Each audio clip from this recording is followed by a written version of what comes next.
Good evening. I'm gonna do a video tonight on probably my favorite perfume genre of all time, which is gin and tonic style fragrances.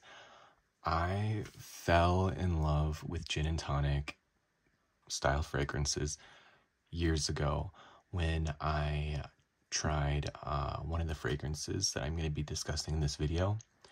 When I tried it, it was just an immediate love. I had never smelled anything like it. It was so refreshing and sparkling. That's one of the main reasons why I love gin and tonic type perfumes, because they really do sparkle. They're sparkling, they're effervescent, they're bubbly, they're cold, they're icy. So many refreshing kind of qualities to them, which is usually what I'm trying to get out of a perfume is refreshment, and gin and tonic perfumes really do give you that.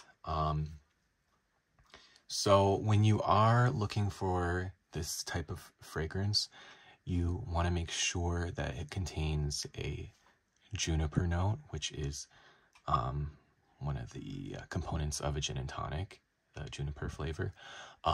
And in my experience, it is very successful when combined with citruses, cardamom, lighter kind of notes, maybe some woody notes.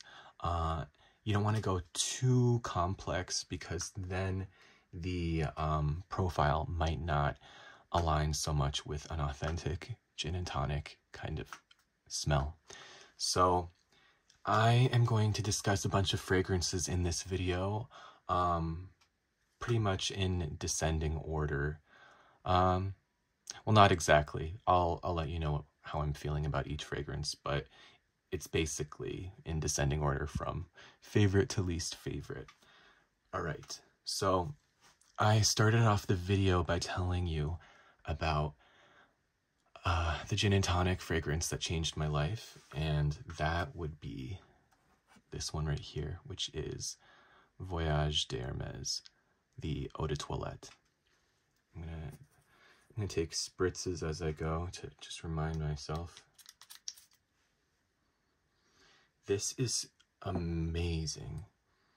If you've never smelled it, you really have to get your hands on it, but it's a Jean-Claude Elena fragrance for Hermès, created back in, let's see, I have the page pulled up here, 2010, and it has cardamom, lemon, spices, and juniper berries in the top, tea, green notes, floral notes in the middle, and then in the base you have woody notes, musk, and cedar.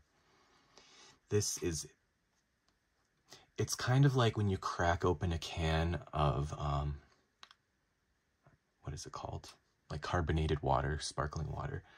It has that like warm fuzz, effervescence when you smell it.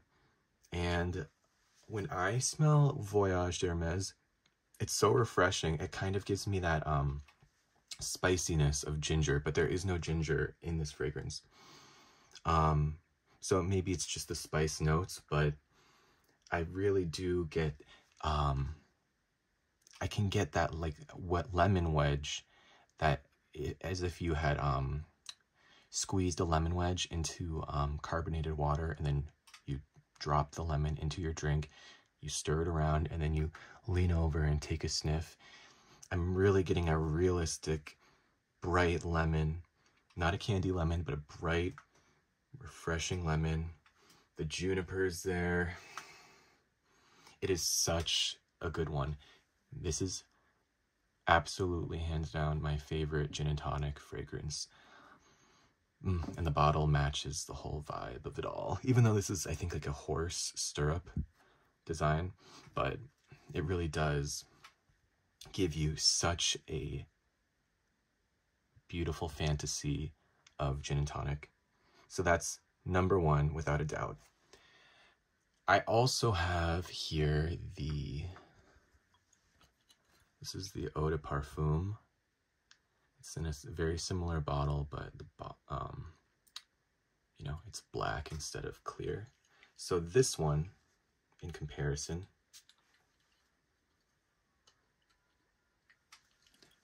it is very similar,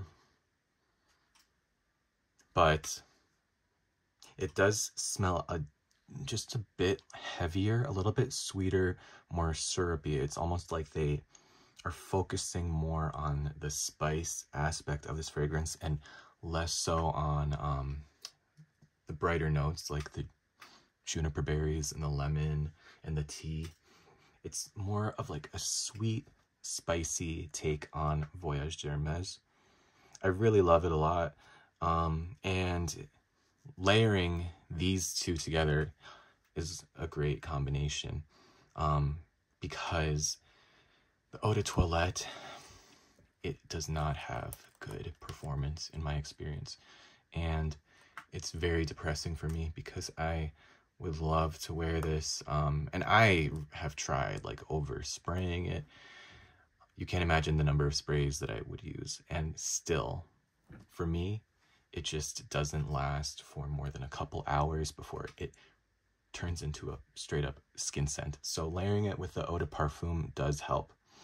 So when it comes to Voyage d'Hermès, I'd say if you do want the most intense gin and tonic experience between the two, go for the eau de toilette, but just know that it doesn't have the greatest performance. But, you know, some people don't care about that, and they just want to have that ephemeral moment of the fantasy of whatever it is they're trying to smell.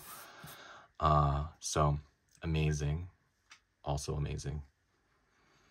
Okay, next on my list, the second best, is another Jean-Claude Ellena fragrance. I don't have the bottle, but I do have a sample here. And this one is Angeliques sous la pluie, which I think means Angelique or Angelicas in the rain. Angelica being the herb. Okay. So, Angeliques sous la pluie, also a Jean-Claude Ellena fragrance. This is from, just pulling the page up here. This is from 2000, so this is older than Voyage. And this contains Angelica, juniper, pink pepper, cedar, coriander, and musk. Okay, so how does this compare? I definitely get the gin and tonic element from this, and it smells so much like Voyage d'Hermès. I think that it is a little bit more, instead of being carbonated, it's more watery, more flat, and maybe more green, more herbal. I get that from it. So it's kind of like an herbal gin and tonic kind of smell without the fizzy tonic water, if the water was flat. And that doesn't sound very appealing, but you still get the refreshment of a gin and tonic in this fragrance. So I love it. Oh, it's also probably more cedary. I can definitely pick out the wood in Angeliques sous la pluie. I will also say that I have tried French Lover, I think it is called, or Bois d'Orage, I think is its other name, or its newer name, because I think it did go through a name change. At least here in the United States, it's referred by Bois d'Orage, something like that. That is supposed to, okay, so from what I've heard, Jean-Claude Ellena was working with Frédéric Malle. He created Angeliques sous la pluie, and then he was going to make a stronger version of it, but then he was asked by Hermès to be their in-house perfumer, so he was whisked off to Hermès, and then Frédéric Malle still had this project that was in the works to make the stronger version of Angeliques sous la pluie. And so a different perfumer came in and made that fragrance, and that fragrance is French Lover. I think it's French Lover. I'll correct myself in the description bar if I'm wrong. But so the project was completed. However, I find that French Lover really does not capture a gin and tonic kind of scent. It's pretty different from Angeliques Sous la Pluie. So I am not terribly interested in French Lover. I find it to be kind of disappointing. If you're into a green kind of woody scent, it's very nice. But if you're looking for a gin and tonic, refreshing kind of experience, it's not going to cut it. So Angeliques Sous la Pluie, that is in the number 1 or number 2 spot for me when it comes to gin and tonic type fragrances. And I can't really speak to the performance on that one, but I have heard it is not very good, and I think that is part of the reason why they wanted to make a second version of it with Frederic Malle, the French Lover, to make a more strong version of that fragrance. So that's a little bit of backstory. Okay, so my number 3 favorite gin and tonic fragrance would be Gin and Tonic, literally from Untitled Parfums, which is, I think, a British house.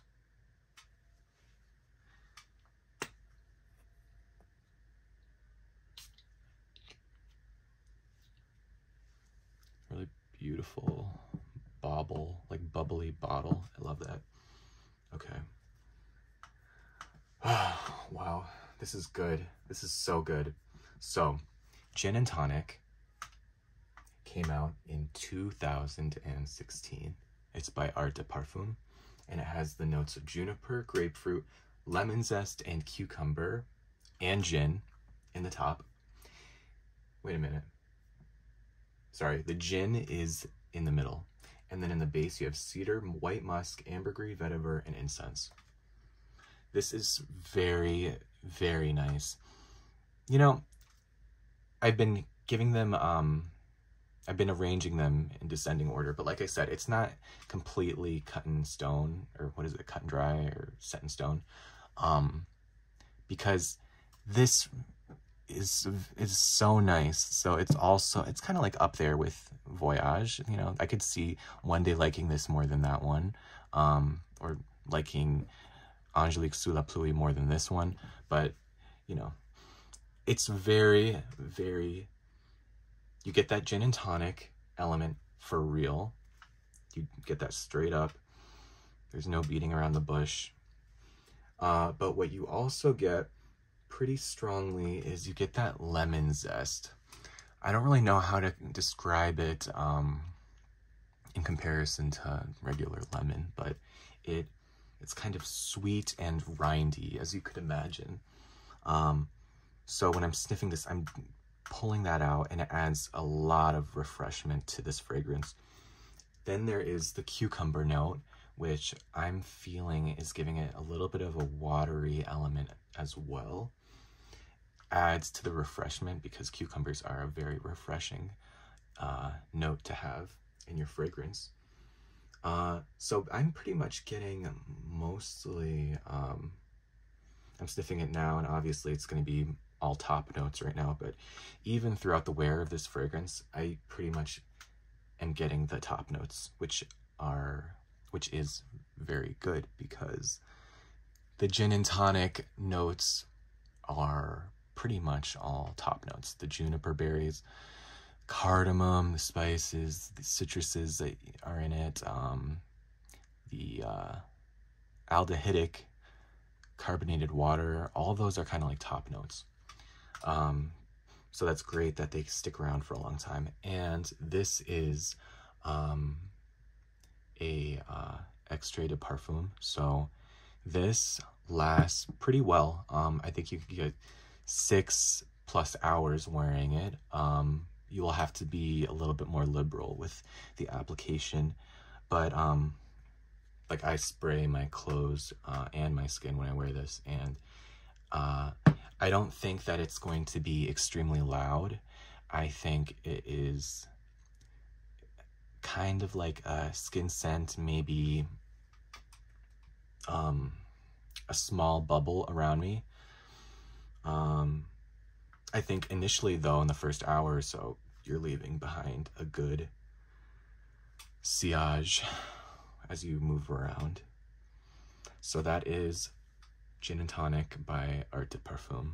Very good choice if you like gin and tonic fragrances.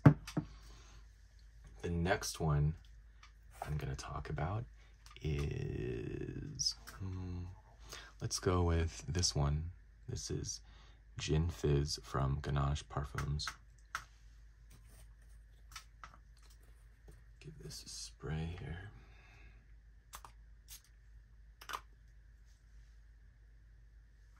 Okay.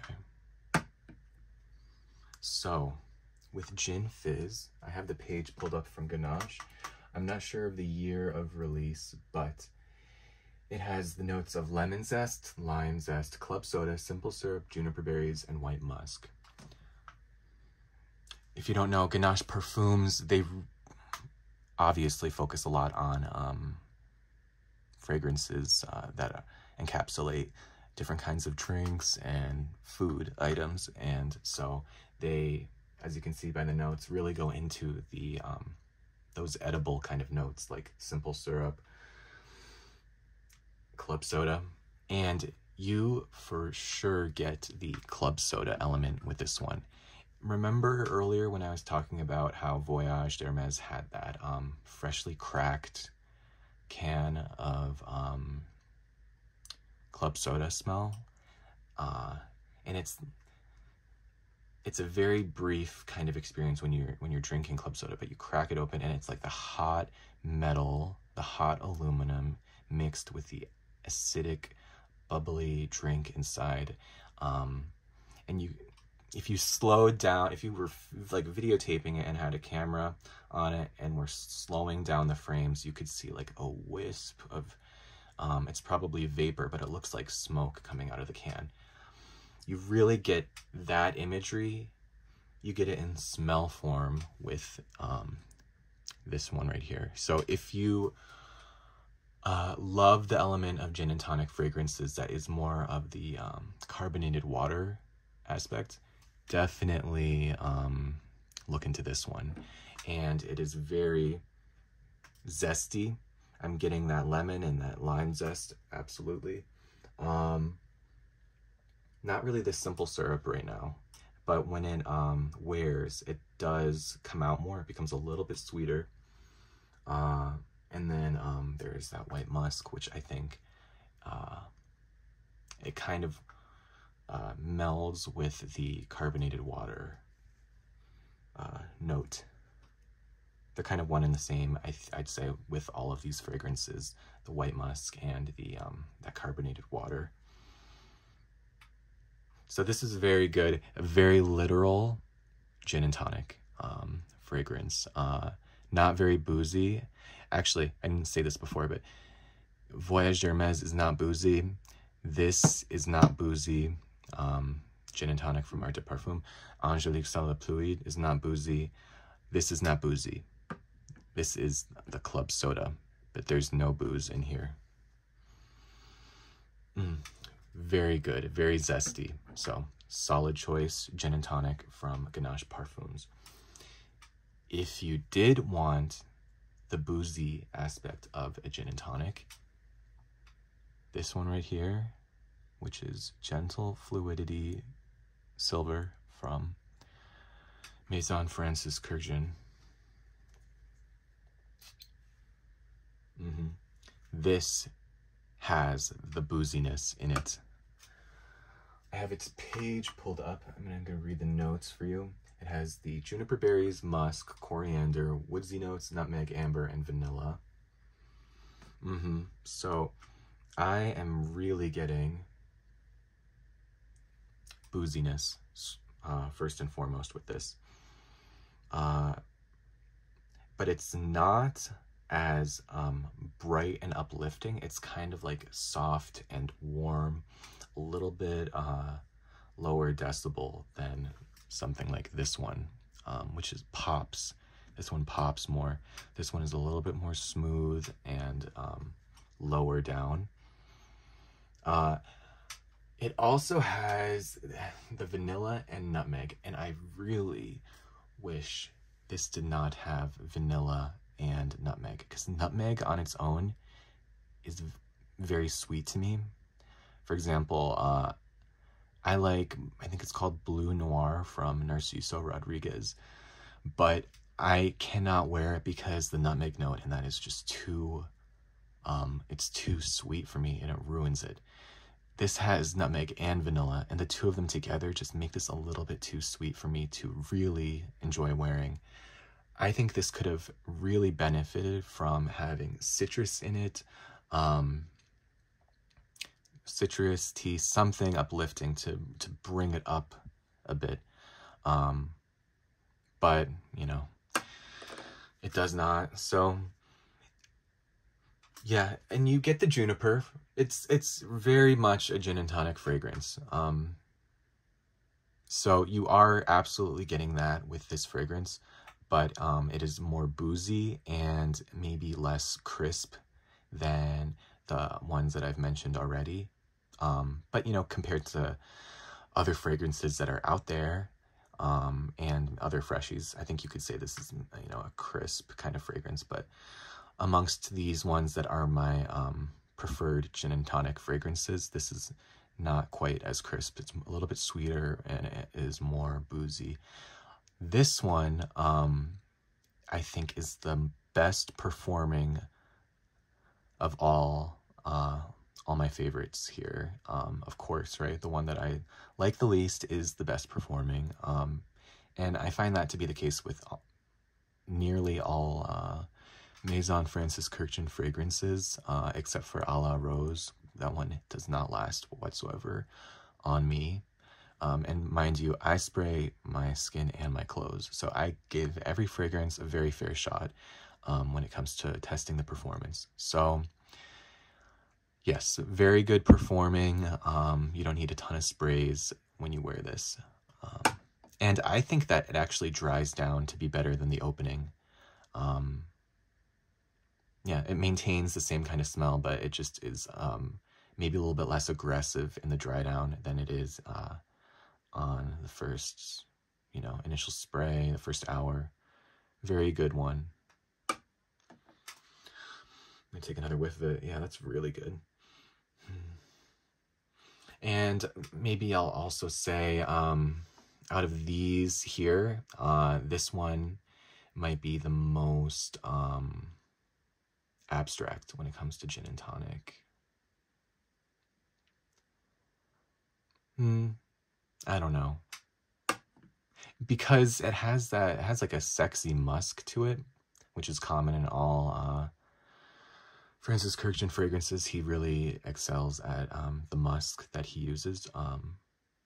So you know what? I take it back. It is pretty obviously a gin and tonic fragrance. Yeah, that's a really good one. Okay. What else do I have here? Let me just take a look at my list. Oh, I don't have a sample of it with me, and I don't have a bottle, but Juniper Sling from Penhaligon's is a very good gin and tonic fragrance. Very similar to Voyage d'Hermès. That has a rose note and some other stuff in it, but that one I can say it does not have very good performance, just a warning, but it's very close to this.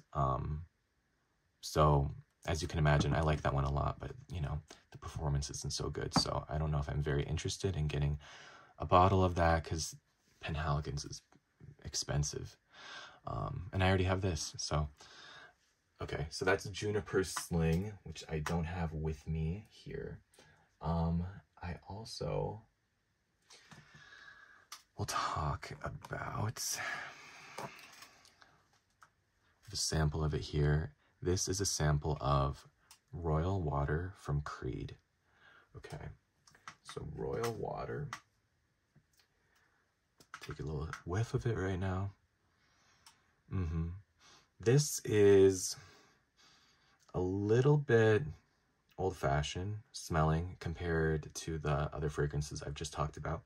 it is a little bit, there's a quality, it's still so pleasant, but there's something about it that's a little bit like of a different time period, like pre 2003 or even pre 2000. Has a muskiness to it that's just a little bit like, you know, not quite contemporary, but this is very nice. It has juniper in it. Has basil. I don't know if I pick out basil, but this is a very nice musky gin and tonic kind of fragrance. And earlier I had said that this one might be a little bit more abstract. I think this one is even more abstract when it comes to gin and tonic fragrances. It's not as in your face, oh, gin and tonic, but it definitely gives a suggestion of gin and tonic. Yeah, very fuzzy, very crisp, musky, green. That's probably where that basil note is going to. It's giving that greenness. I don't know if I'd say bubbly, bubbly and effervescent, but definitely crisp, refreshing, clean. I think this is actually the cleanest out of all of these. The most, like, you know, clean skin. Very gorgeous fragrance. Royal Water from Creed. Let's see what next. Okay. So my next category that I have here, these are going to be like gin and tonic fragrances that were not, I was not a fan of. They were a letdown for me. Okay, so I have a sample here of Gin Fizz, but this is by Lubin. And Gin Fizz came out in, I think, the 50s. Came out in, okay, that does not make sense. Fragrantica is telling me it came out in 2009, but that's impossible because Gin Fizz actually was Grace Kelly, her signature scent. That's what I've heard anyways. Okay, so Gin Fizz has bergamot, juniper, Amalfi lemon, and mandarin orange in the top. In the mid, it has African orange flower, galbanum, jasmine, iris, rose, and in the base you have vetiver, musk, lily, oak moss, and benzoin. Okay, I'm taking a little whiff here.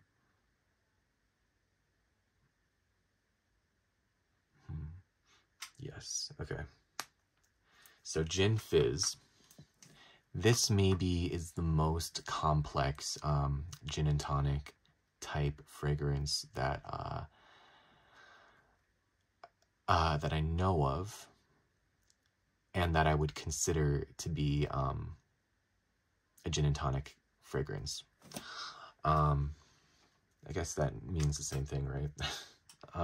Because it has those floral notes, house galbanum, vetiver, lily, the benzoin. So why I don't love this one? Well, first of all, this also has a little bit of a dated quality to it. Again, there's nothing wrong with a dated quality. I'm just saying that it doesn't quite smell like timeless, and it definitely doesn't smell contemporary, in my opinion. This is kind of like the, in my opinion, this is kind of like the more feminine version of Creed's The Royal Water that I had just talked about.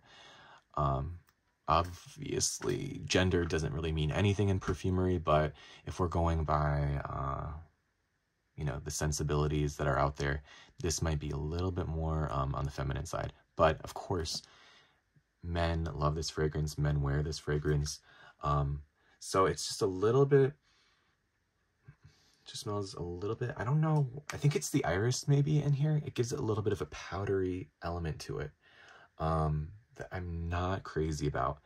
And this dries down to a scent that to me doesn't, it kind of like loses the gin and tonic for me. I've worn this, not from this sample, but from other bottles at different perfume counters, and every time I wear it, it just dries down to not be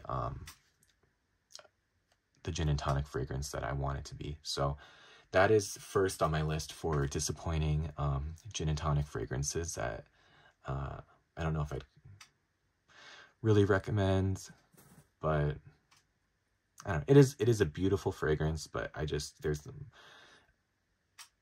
several other gin and tonic fragrances that I would go for before that one. The second gin and tonic fragrance that was a disappointment to me it's another sample. It is La Humaniste by Frappin. Okay, so this one, Fragranta is telling me that it came out in 2009, and it has lemon, bergamot, cardamom, pink pepper, and black pepper in the top. In the middle, it has juniper, nutmeg, thyme, and peony. And in the base, they have the gin note, which so far, the gin note has usually been in the either the middle or the top, so that's kind of interesting. And then also in the base, oak moss and tonka bean. Okay, so this perfume,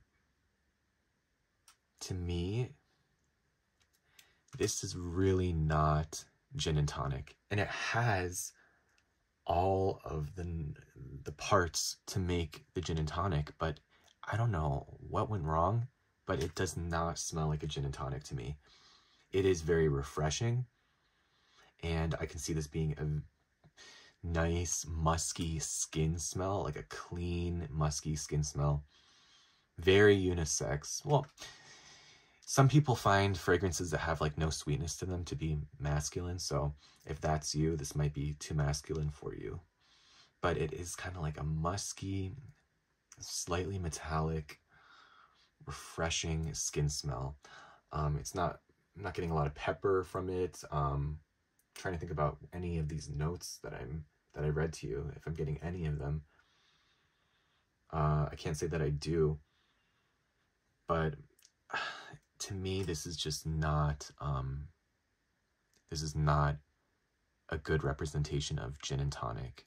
So if you were to buy this blind thinking that you were going to get a sparkling, glittery gin and tonic fragrance, you would be disappointed. Or I know I would be disappointed with this, but it's a very nice fragrance. I think this is compared to one of the Abercrombie & Fitch fragrances. I can't remember the name. And it's also compared to some other fragrance that all the fragrances that it seems to be compared to don't really fall into gin and tonic category at all. So it confuses me why this is so not gin and tonic, even though the notes are suggestive of that. And I think other people mention that it smells like a gin and tonic fragrance to them, but for me, it really doesn't. So yeah, that is Le Humaniste from Frappin. And then the last fragrance in the disappointment category, it's another Creed, and this is Creed Royal Mayfair, which came out in, let's see, 2015, Fragrantica says, so I feel like that's wrong, but that's what they say. And then in the notes, it has eucalyptus, cedar, and orange in the base. In the mid, it has rose, and then in the top, it has what does it have? It has, okay, so I guess it has, I'm sorry, I read that wrong. Let me start over. In the top, it has pine, tree, it has gin, lime. In the middle, it has rose, and in the base, it has the eucalyptus, cedar, and orange. I actually got this sample because I was looking for a eucalyptus perfume, because I really love the smell of eucalyptus. It's very clean and medicinal and like you know, like a spa kind of green smell, very herbal. So that's actually why I got this sample. But then I had seen that there was a gin note, so that also piqued my interest. So I was like, okay, eucalyptus, gin, two notes that I like a lot. I'm probably gonna love it. However, I do not like this at all. Okay, so it's not a bad smell, it's just not for me. I'm getting a lot of cedar, and I'm getting some kind of like, I'm surprised there isn't like a spice note in here, because I'm getting like a sweet, syrupy spiciness mixed with that cedar. I'm getting a little bit of mintiness from the eucalyptus, I think it is, where that's coming from. But I'm not really getting any gin at all from this fragrance. It's just like a kind of a syrupy, sweet, spicy cedar wood kind of fragrance. So that was very disappointing. I had high hopes for this, but it doesn't really itch. What is it? It doesn't really scratch my itch for gin and tonic, nor does it do that for eucalyptus. So that was Creed's Royal Mayfair. I don't think this is a good gin and tonic fragrance. And I did say that that was the last one, but there actually is one other one. And I don't know if I'd say it's disappointing, but it's like a gin and has a gin note, but it is not a straightforward gin and tonic smell. And I don't have a sample here with me, but it is what is it called? Much Ado About the Duke from Penhaligon's, and that has a rose and pepper note in it, and I get the rose and pepper most dominantly in that fragrance. It's very peppery, but in a refreshing kind of way. I enjoy it. And I also do pick out the gin note, and the gin in that fragrance to me is also pretty boozy instead of being, you know, effervescent club soda. The way Gin Fizz from Ganache Parfums is, or the way Voyage is, or the way gin and tonic is. It's more like a booziness mixed with that pepper, and the roses there too, but not quite as strong as a pepper.